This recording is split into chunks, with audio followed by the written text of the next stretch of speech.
So let's look at shifting the center of gravity from its usual place, down here, to a new place, up here. So this is what I call the vortex. It's like a planet spinning, and if you think that we're mainly made of water and you can move this center of gravity like a vortex, a very efficient way of, for instance, going in a circle, which comes from my martial art training with my great sensei in Japan. There's a quick way to get out of the way of a weapon. You're not using the ground, you're using your perpetual movement coming from this place. So how is that useful to us in yoga? Well, apart from feeling nice and looking like you're a little bit like one of those suitcases on wheels, or a chair on wheels, it's very useful for keeping the body in a much lighter relationship to the ground, because we tend to get a bit too heavy and grounded, I feel. So it plays in very well with tensegrity, things moving in a circuit of one. So if you do dog pose from here, almost like you don't need the ground. From here. From here. Then you can find the ground. And then from the feet, you can release the stone. Back up. Cobra, from here. Pretend you don't need to use the ground. Keep your center of gravity high.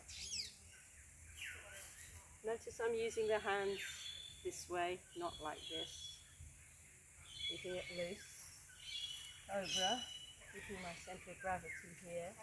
This is loose. I'm just walking up. And if you want to go further, your center of gravity just keeps going up.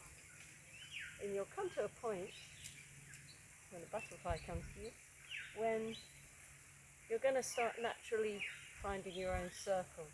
So it's a movement from the feet up. Stay loose, shake loose. If you want to go further, just keep going up, driven from the feet.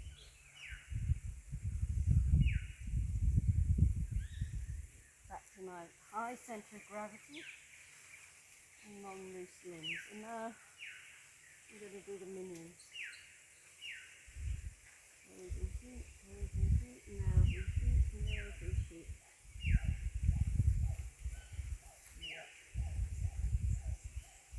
So, in case you couldn't hear very well, the main points there were coming from a centre of gravity here, not relying on the hands and feet to support you. So it's a mental shift. So when your intention is to come from here, you're not going to sink into the ground at all. But once you've landed in dog pose, notice I did a little bit of a boom, boom, boom. That's to feel the ground without sinking into it, and then from the feet, I've directed the spine on its journey, always in that direction. We're always moving in that direction. Remember that brings anything we do is that direction. The other point I wanted to make there was with the cobra. It's even more important with something that is going to bring you back into a circle, that we don't shift our weight back, that you keep your, in this case we're coming from the vortex here, and you let your spine float, being sent from the heels or from the feet in that direction. So we have to trust, go forward. So I'm going to do a quick round of Suryanamar A coming from the vortex. Oh, and one more thing, a nice easy option once you're in the pose is I recommend the minions. These are like lots of little workers all doing different things at different times, and that sets up this fantastic vibration, movement and self-adjustment through your body. So with your feet it's the same. minion toes. And if you can't move your toes, just move the nails. It's actually more powerful anyway. So off we go. I'm going to do a round. You won't hear me anyway.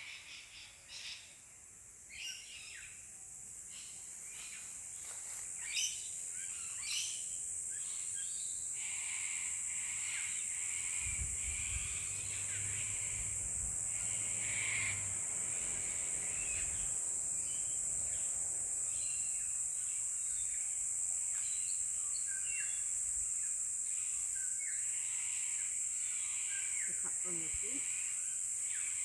Okay. On your feet.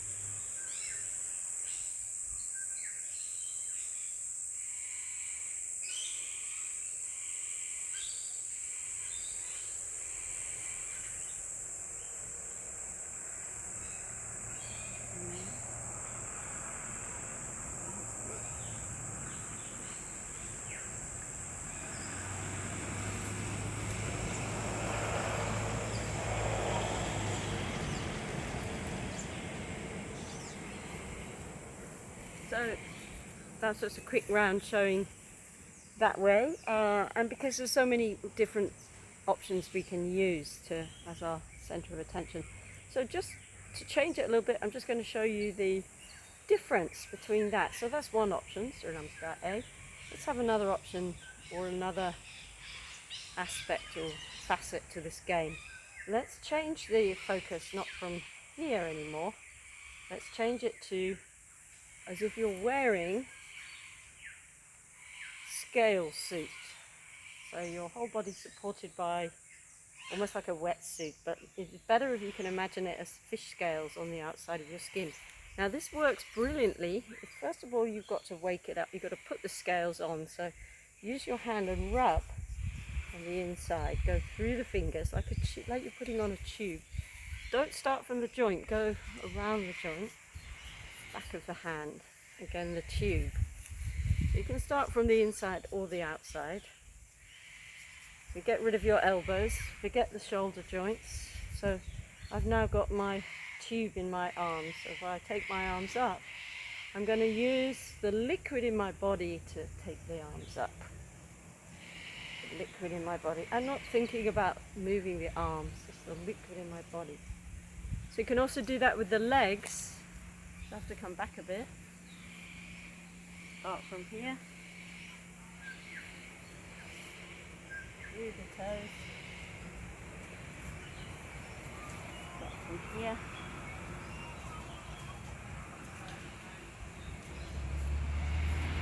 So now, no knees, no ankle joints, and you've even put a tube through which your toes have been each individually intubed, if you like, with your scales. So now I've got my scale suit on, I have to go further back.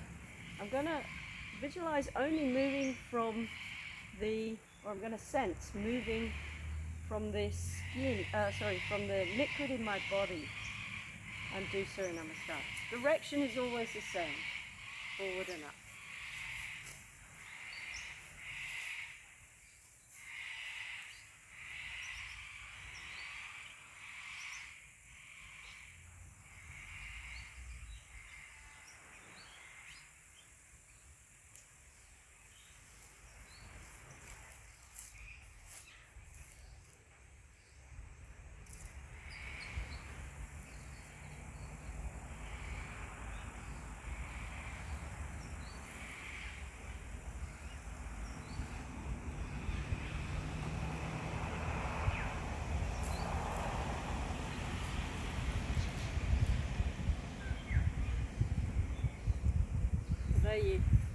There you have it. That was using the liquid in the body, trying not to think or being too aware of your knees or elbows or joints or the ground, and just thinking you're wearing your suit of scales, fish scales. So it had a different quality for me, and I wonder if hopefully you could see that. So play around with these two concepts and do some Suryanamar rounds and see how you go with that. Alright, I'm going to sign off now.